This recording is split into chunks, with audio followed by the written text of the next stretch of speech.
Welcome to FO Talks. With me is Manu Sharma. He is a partner at FOI, a geopolitical risk consultancy firm. They advise businesses and they help them anticipate, understand, and mitigate risks that happen geopolitically. Today, we will talk about India. We will talk about state elections that have taken place in India this week. The results came out on Monday, May 4th, and we are going to be talking about four states in particular, that is West Bengal and Assam in India's northeast. We will also look at Tamil Nadu and Keralam, states in India's south. Welcome, Manu sir. Good to have you back. Pleasure, pleasure, Rohan. So let's begin with the big story, that is the BJP, the ruling party, the Bharatiya Janata Party, claiming and winning West Bengal and Assam, two really important states for India because they share an extremely volatile and porous borders with Bangladesh. So how did BJP pull this off? Let's start with West Bengal.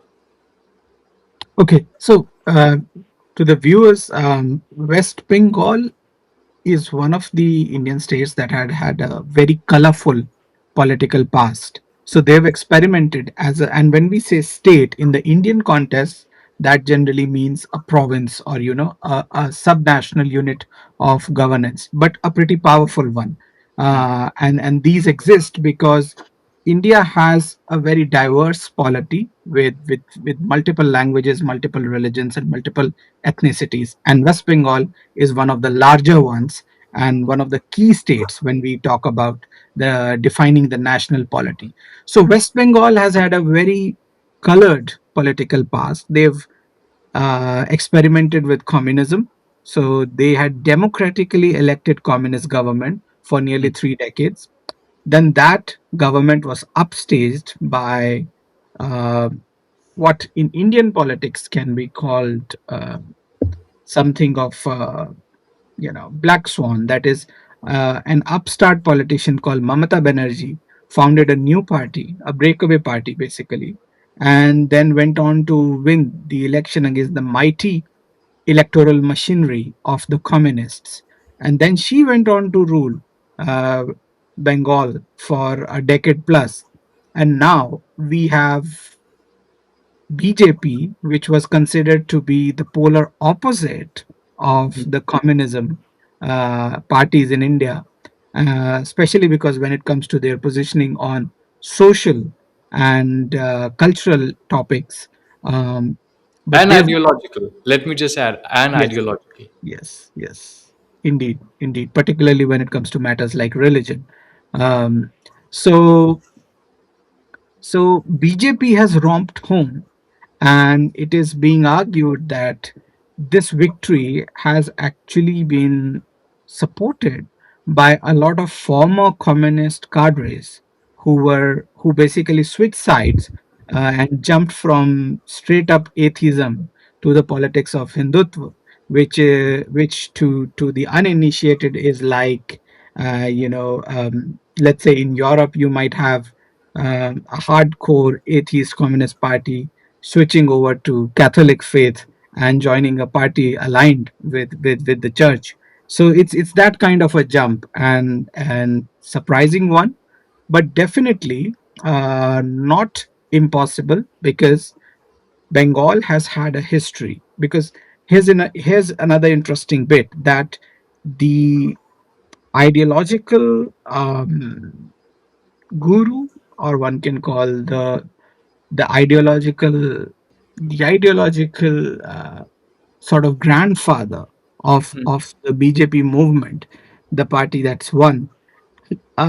His name was Shama Prasad Mukherjee, and he was a Bengali. And it was an irony that the party he propounded and the ideological movement that he advocated for was not a significant player in his home state.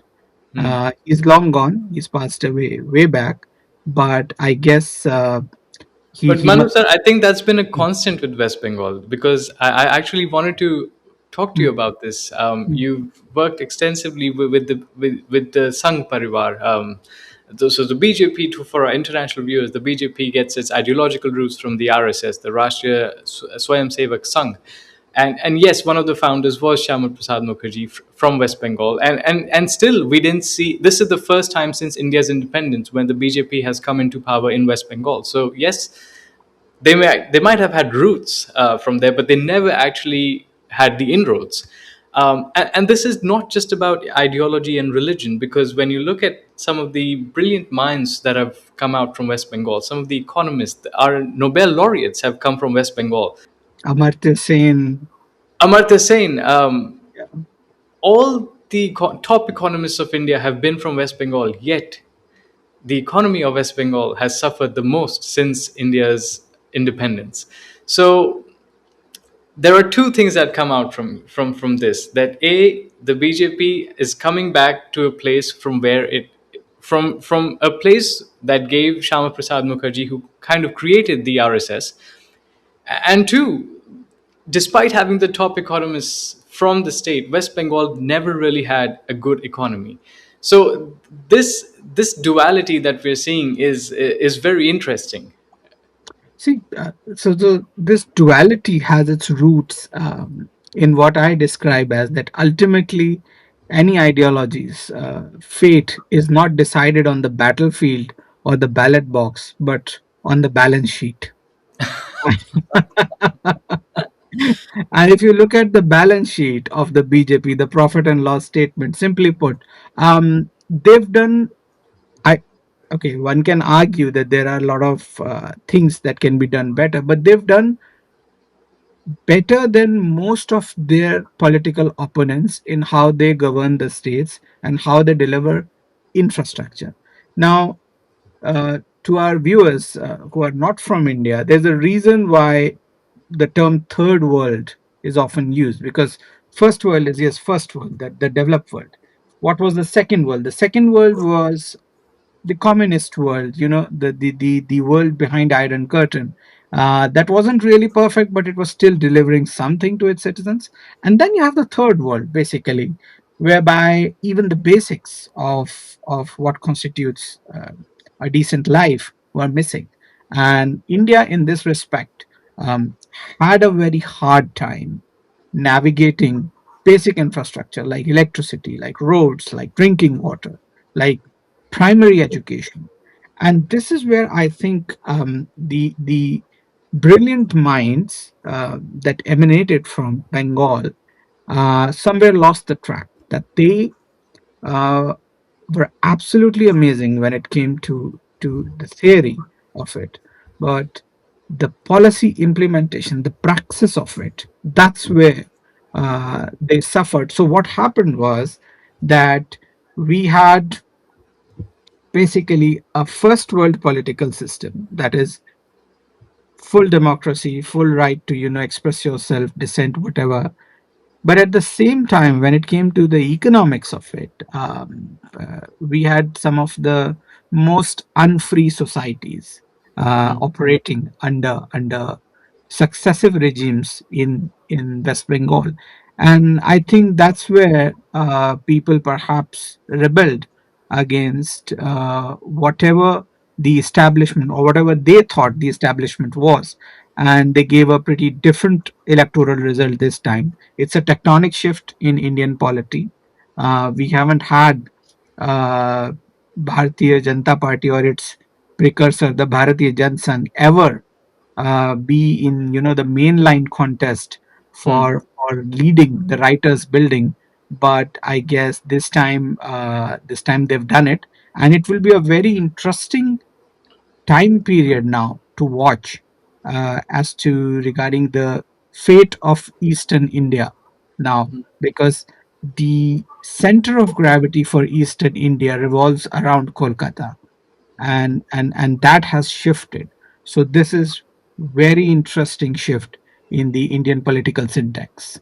Right. And one of the interesting things that have come out from West Bengal is that the sitting, I mean, the chief minister who was running for elections again, Mamata Banerjee, she has lost her own seat, and now she is not willing to give up her position. She's saying that the elections were not fair, and they were not free. Um, Can you tell us more about that? Because when I was doing research on these elections, I came across a statistic that is somewhat interesting but also sad. This was the first time that elections were held in West Bengal where not one person was killed during the polling phases. We're speaking on the 6th of May. After the results have come out, at least five people have been killed. And this is all political violence, party members from the BJP and TMC attacking each other. But during the voting phase, this was the first time since India's independence where not a single voter lost their life. Um, and yet there are questions about whether this media was free and fair. Where do you see this? Where do you draw the line? Is it about free and fair elections, or is it about even having safe elections in the first place? Well, I mean, you've touched upon two very important themes for elections in that part of India. So, generally, political violence is a fact of life when it came to elections in Bengal, even in Bihar quite recently. Now it's no longer, but it used to be the case. And also, partly, I would say, Assam. So, this stems from the political culture rather than, I would say, the merit of the electoral process itself. The political culture in those regions was slightly, I would say, high pitched, and perhaps it needed some extra attention from the central government to calm the feathers down and ensure that there is lesser level of political violence.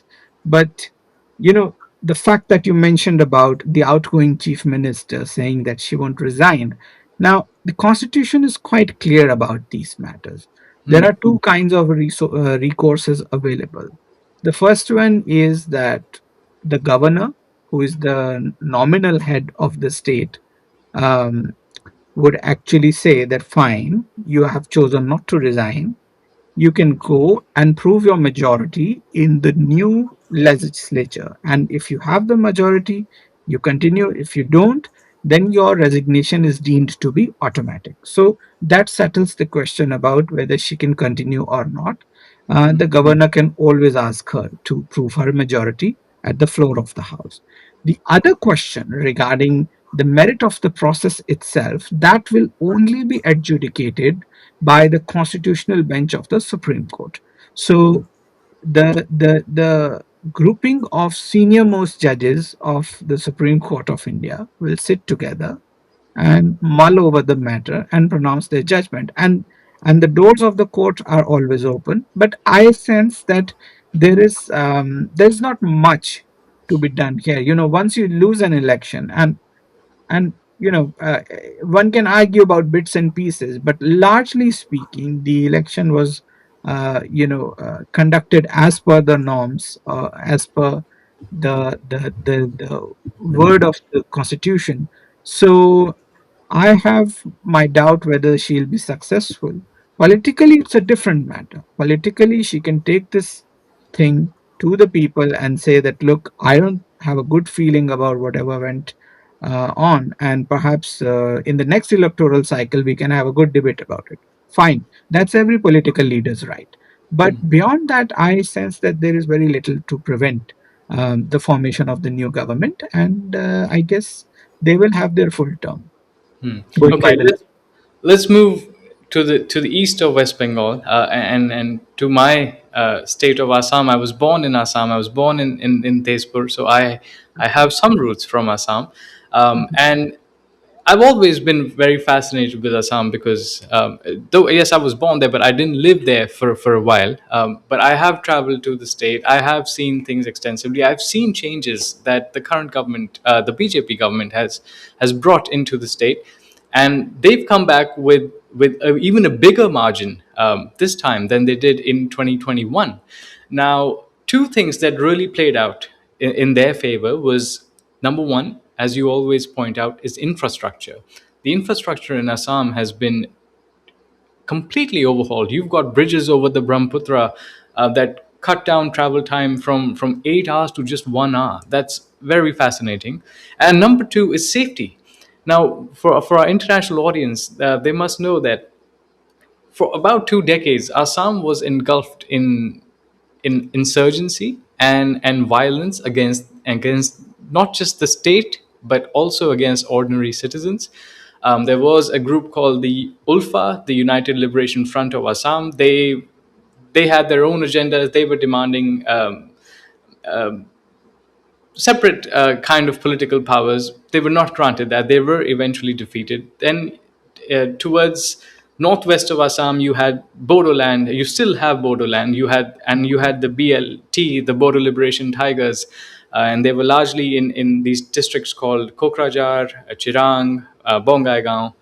But all of that has ended. Assam has been able. I mean, the state. I should not just say Assam. I should say the state machinery has been able to convince the groups to put down arms, join the political process, and we are actually seeing that. In fact, the people who won in the Bodo regions, I'm talking about Bodo because I've been and I've studied, I've done my dissertation on Bodoland. The people who have won the elections once used to have weapons. Now they've got the mandate of the people. So what's interesting is, yes, the BJP government has come back to Assam, but this is where the real journey begins for them, because they have to now deliver on employment for the youth. Assam has a large population. About 65% of the population in Assam is under the age of 28. So there's a lot that needs to be done. Why do you think the BJP came back to power here? And do you agree that the real test for them begins now? So, Rohan, Assam is also known for a very interesting or a unique place in the Indian history, which is that they were the first place where we actually dug a working commercial oil well, Yes. the Digboy Big fields. boy. Yes. Yeah, yeah. So Assam is straddles a very unique fault line in the Indian subcontinent, which is that this is actually the region whereby, and so one can argue that India has border or boundary with the Tibetan, jurisdictions across a wider swath of land. But this is a very peculiar place because this is a place where on both sides you have population. So this is where the Indian sphere of influence meets the Tibetan or Sinic sphere of influence, and that sort of muddies the waters Hmm. in terms of cultural being a cultural entity. Assam has a very unique place and a different place from the wider Gangetic, Indo-Gangetic, uh, if one can call it the mainstream. So Assam has had a very unique history. It has had a very unique political culture and also a very unique economic history. Um, and as a result of that, it has been a place whereby you've seen migration, you have seen experimentation with various political alternatives, you've seen militancy, you've also seen a return to normalcy, you've seen regional politicians doing very well, you've Hmm. seen Congress, the the party of Indian national movement, do very well, and then over the past decade we've seen the BJP come to prominence and do exceedingly well. And they've had two main pillars behind their success. One, obviously, infrastructure, which has delivered very well across the state. And to people who may say that what's so special about infrastructure in Assam, then Hmm. you know the thing is that Assam is amongst one of the most rainy places on earth. Yes. It The amount of rains it gets, it's stupendous. It's almost like that the monsoon clouds reach a cul-de-sac in Assam and then they just disgorge the entire moisture there and then Yes. go back. Now what that does is that it creates these uh, unimaginably large river valleys and riverine systems which need infrastructure of some scale and quality to traverse the land. Otherwise, it just becomes a land which has multiple islands which are disconnected to each other, reaching basic services like medicine, conducting commerce. Everything becomes hard. So infrastructure was always a big question, and BJP has been able to solve it. The other bit was about security. So Assam is a multi-ethnic province, Yes. and it has had a unique place in terms of migration of people into it. So um, to to pull out some kind of a parallel example, it's a bit like the borderlands, that America has near to the Mexico, um, whereby you have a lot of people moving in and out without documents, settling in, things happening, and obviously, whenever that kind of a migration takes place, it generates some sort of pushback, and there has been deep pushback within the Assamese politics. Then there was also the question of other ethnicities being attracted by the economic activity or by the oil wells in Assam and migrating to Assam. What about them? Then you have the tribals, Yes. which are from Bodoland and other places. So overall, it's an incredibly diverse state. It is a multi-ethnic, multi-religious, and in a lot of ways multi-linguistic Yes. province of India in the northeast.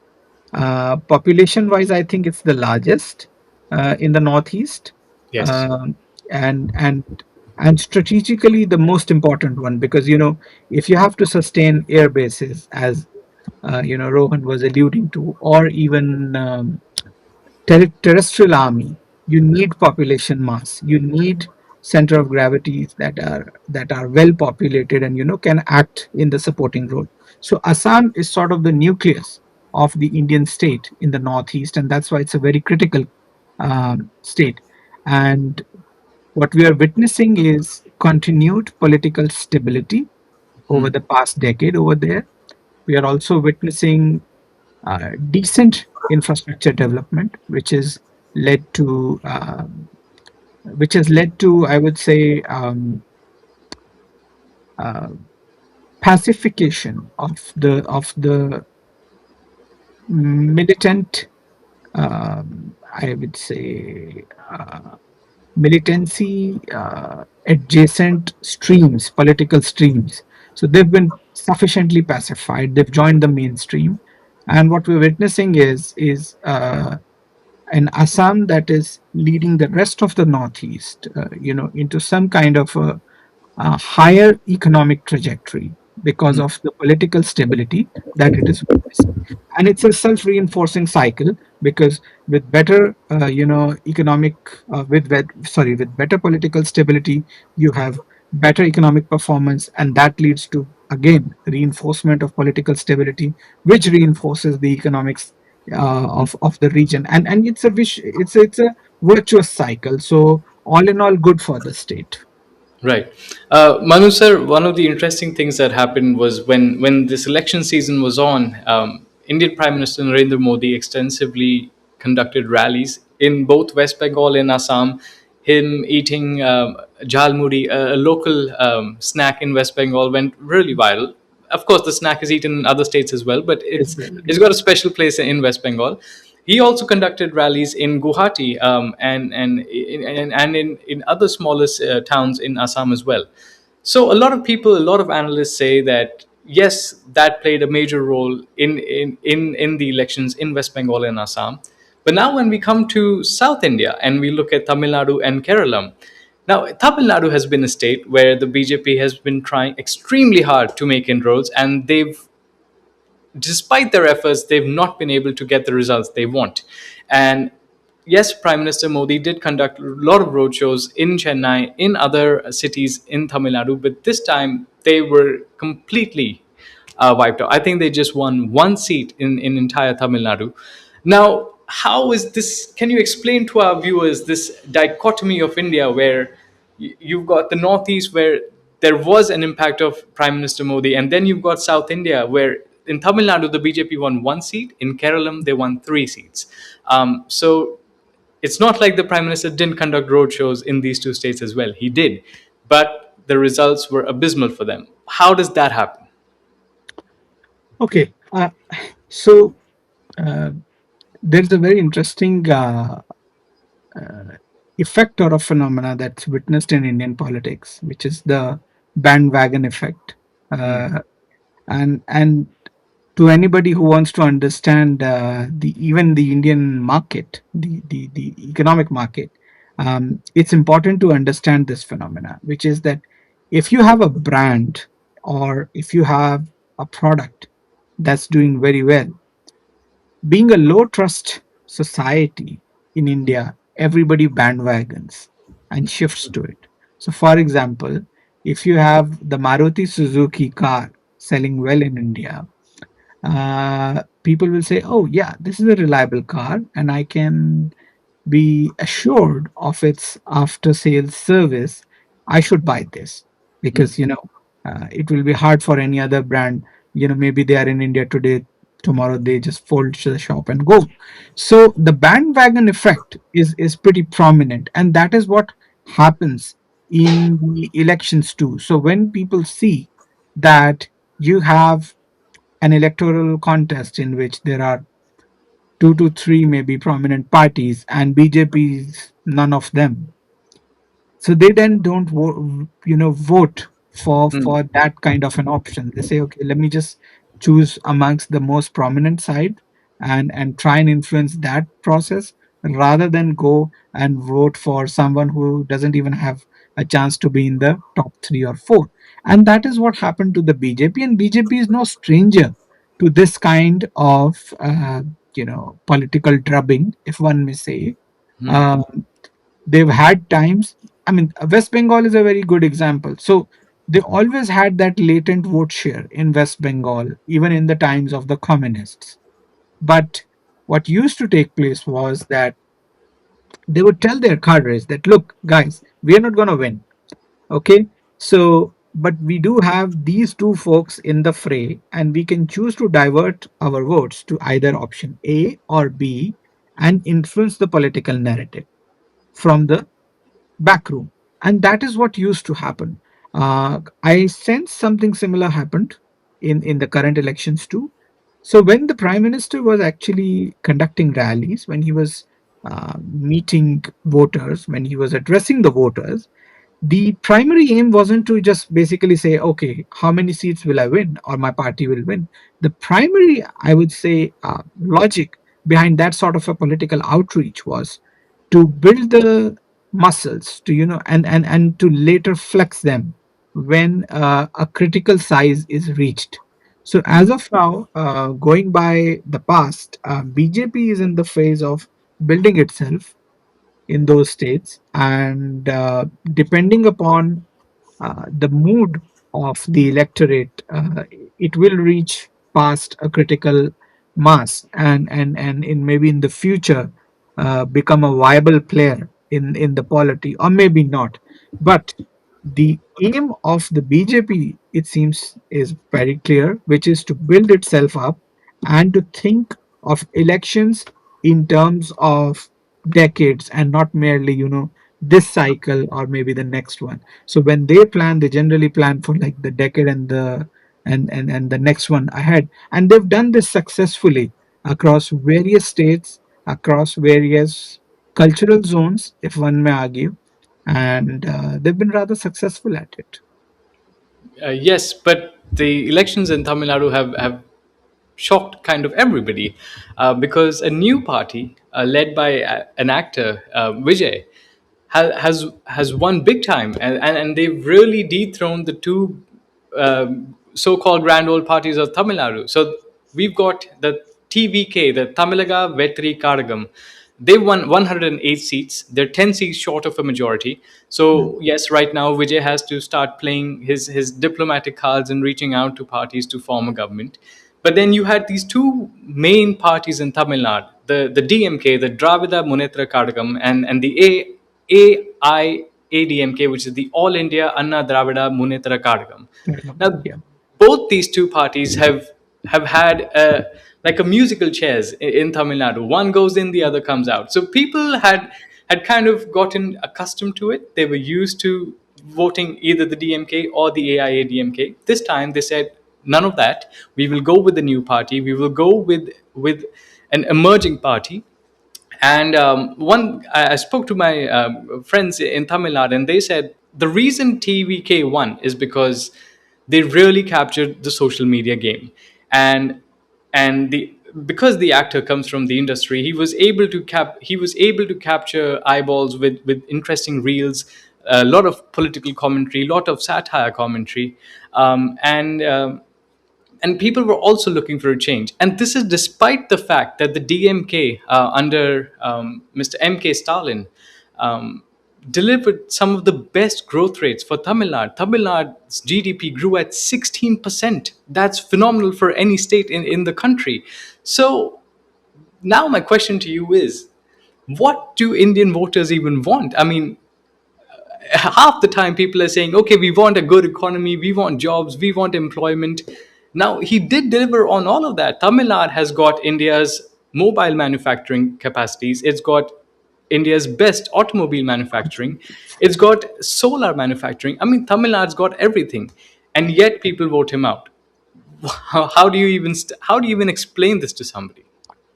Well, economic performance and electoral performance have had a rather weak correlation Hmm. in the Indian political setup, and that is something that has gone away unexplained. People attribute it to perhaps the fact that India undergoes a very weird form of economic growth, which is jobless growth. Whereby you don't have high wage employment being generated out of the economic activity. So yes, you have high growth rates, but you don't see a commensurate increase in the wages and living standards of the workers. So that probably could be a reason. But in terms of politics of it, I would say that the results are not a shocker Hmm. because of one reason, and this is for the international audience to understand that the state of Tamil Nadu, particularly in India, can be thought of as the France of as France is thought of within the EU, a very distinct Hmm. identity, a very unique culture, and a Yes. high emphasis on language plus the cultural icons. Hmm. And the cultural icons generally, I would say, emanate from two twin worlds of literature and cinema.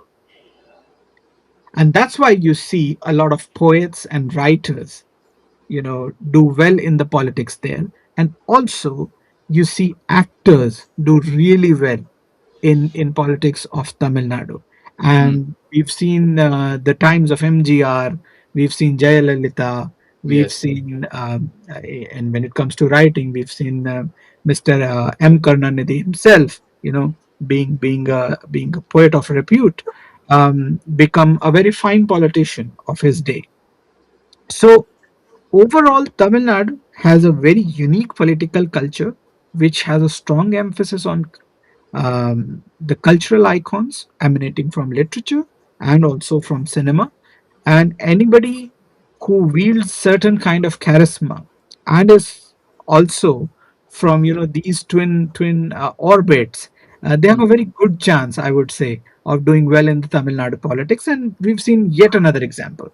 So we've had this smashing, I would say, by all reports that I've heard, an amazing actor with a very strong fan following, particularly amongst the youth, decide to join the public life and do well for his state. And the electorate said, yeah, why not, let's see. uh, he seems to check all the boxes, at least for their political culture. Hmm. So he's there now, and it will be, I think, exciting 5 years. That is not to take away from what I would call perhaps the finest economic performance by any chief minister, Hmm. any contemporary chief minister. That is by Mr. Stalin. He did really well in terms of economic management of Tamil Nadu, and yeah, elections can be at times unfair. as his life, but he's done his job very well. Right. Okay, so let's move adjacent and look at Keralam. Mm, Again, a very interesting result that has come out in these elections, because the CPIM, the Communist Party of India, mm, Marxist, mm. they've lost the Indian National Congress and their alliance. They've won the state, and there's a running joke in Indian circles now that the communists have lost in West Bengal, and their last bastion, Keralam, they've lost that as well. The only place where you can find communists are now in universities. That's a very big running joke right now. But yes, this ideology of communism is slowly moving out of India. And we're seeing that, of course, we've seen that with West Bengal, but now we've also seen that with Kerala.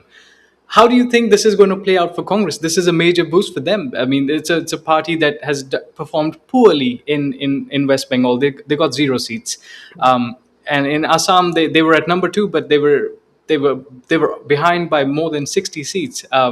Even in Tamil Nadu, they didn't perform well. This is a saving grace for them. And how do you see this, not just for Kerala but for Congress party as well?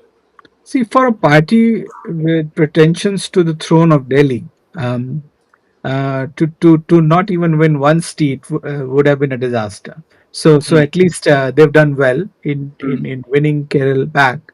But the story over here is that they won the state against the communists, and not, let us say, a strong regional alternative or the BJP. And communism in India is a political stream that is going extinct, and the reasons for that are less to do with the electorate and more to do with how they define themselves. So communists in India, unlike their Chinese and Vietnamese brethren, and I mm, often allude to those two parties, at least when it comes to the Asian alliance with communism, they failed to modernize, and they failed to address the core question of human aspirations, the aspirational politics. That is, anyone, you know, who goes to vote wants to vote for a better future, and if not the better future itself, at least the hope of a better future. mm, But what we have instead is that the communists in India have been stuck in time, and they long for the glory days when Soviet Union was alive, and that empire was there, and that economics was sort of the the key part of Indian political syntax. Now it's no longer there. A and B. Manu sir, let me just quickly interject. Yes, they were stuck in time, but only for the electorate. If you see recent pictures of any of the popular Communist Party leaders of India, all of them have iPhones. So that only mattered as long as their electorate bought into their idea of communism, while they all had iPhones. Fair enough. Fair enough. Yes, yes. We've had the Silicon Valley version of Marxism, perhaps out there. But that tells you the story. That tells you the story that the communists in India have adopted the name or the brand of communism, but when it comes to delivering, at least on the basics, which communism reliably delivered across the rest of the world, they've had some trouble in India. Now, whether that has to do with the local political culture or how the parties were structured, or whether basically there was some level of incompatibility between what they thought should be the way of ruling versus the governance machinery that they were given by the constitution. Yes, Hmm. everything is up for debate, and I won't be unfair to my comrade friends, because I've had some fairly deep intellectual conversations, and I have deep respect for leaders like Mr. Harkishan Surjit and Sitaram Yechuri. Unfortunately, both of them are not around, but They were amazing people, and I do feel that even today they have some really good leaders within their ranks. But they need to modernize. They need to really modernize and up their game if they have to come back uh, in the national mainstream, and sort of permeate the conscious of the youth, which has sort of forgotten them for now. Hmm. Manu, sir, very quickly before we wrap this up, yes, we've spoken extensively on these state elections in India, but I just want to broaden the scope for our audience so that they get an even better understanding of why these elections were so important. Now, we spoke about West Bengal and Assam, two states in India's northeast, both of them border Bangladesh. And then we've spoken about Tamil Nadu and Kerala. Now, Tamil Nadu, if you look at maritime boundaries, you can call it a border state for with Sri It is. Lanka. It is. It Now, is. these two elections were being deeply monitored by these two countries. Bangladesh was interested to know who's going to form the government in West Bengal and Assam, and Sri Lanka wanted to know who's going to form the government in Tamil Nadu and Kerala because, both, I mean, they're neighbors. So, can you give us our audience an understanding as to how this entire scenario plays out for the region? Because whoever forms the government in these states, irrespective of who's in the center, will still have some kind of an impact on Bangladesh and Sri Lanka. Now, so let's begin with Bangladesh. If you look at the map itself, Bangladesh actually doesn't border. It's actually sandwiched between West Bengal and Assam. So Yes. you have Bengal, West Bengal on one flank, and Assam on the another flank, and the country lies sandwiched between the two. So it's important to notice also that both of these uh, states also share linguistic and cultural similarities with Bangladesh. So, um, in a way, it can be argued that yes, the post-colonial boundaries, yes, they've created this international border, but beyond that, when it comes to the realm of cultural and even meta-political influences, whatever happens in Kolkata will impact whatever happens in Dhaka and vice versa. And as we all know, there's recently been a coup takeover or some Gen Z, whatever they may call it, revolution in Bangladesh, and so they are quite edgy about their political stability, and so they must have been very keenly watching what's going on with their cultural cousins in Kolkata, and which turn do they take, and Kolkata has taken a very decisive rightward turn, and I'm sure that this would be noted by the powers that be in Dhaka, and this will play out, I would say, in the coming years in a rather interesting format. And to those who may think that I'm talking in terms of some vague, as they call the vague posting meme of Mhm. interesting. Yes. So I'll just delineate it that the two interesting things that will happen is that we are going to look at, because it's a rightward turn, we are going to look at resurgence, economic resurgence in West Bengal, in around Kolkata, which would mean that the economic center of gravity that had slightly shifted towards Dhaka in the recent years may actually be in the danger of being pulled towards the Kolkata side. And the other aspect is that because the state has for long been ruled by left of the center parties, um, they've been easy on cultural and religious matters. When it comes to the minorities in Bangladesh, we may start seeing that decrease. We may start seeing a much more strident line emerge from Kolkata regarding whatever goes on in Bangladesh around religious minorities. And then let's also just talk about Tamil Nadu and Sri Lanka as well. So Tamil Nadu and Sri Lanka, I mean, they have a very interesting relationship, and I would say a very fraught relationship. Um, as we all know that there was this quasi-sovereign state of Ilam that was operated by the LTT, a very, I would say, very violent militant group. I mean, I know by definition militancy includes violence, but it was rather violent, as far as I can go. Um, so LTT operated a quasi state within Sri Lanka, and it lasted for a few let us say decade plus.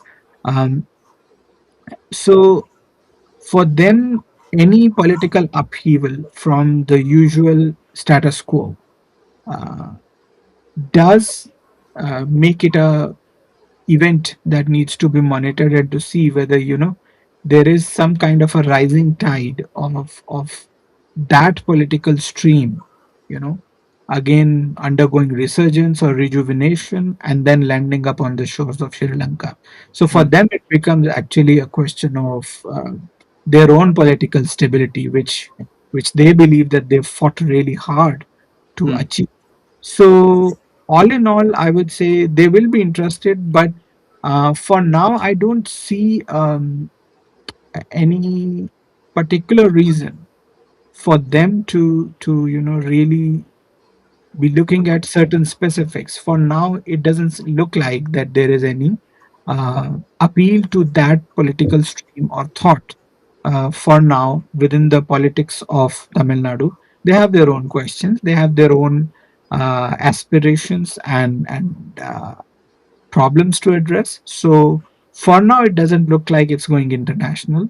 Uh, in terms of the politics of the whole diaspora politics, but but definitely, I think Colombo would be watching because it's a new party, it's a new agenda, new platform, and they would be interested, no doubt about Brilliant. Manu sir, it was a pleasure having you. Thank you so much for speaking to Fair Observer.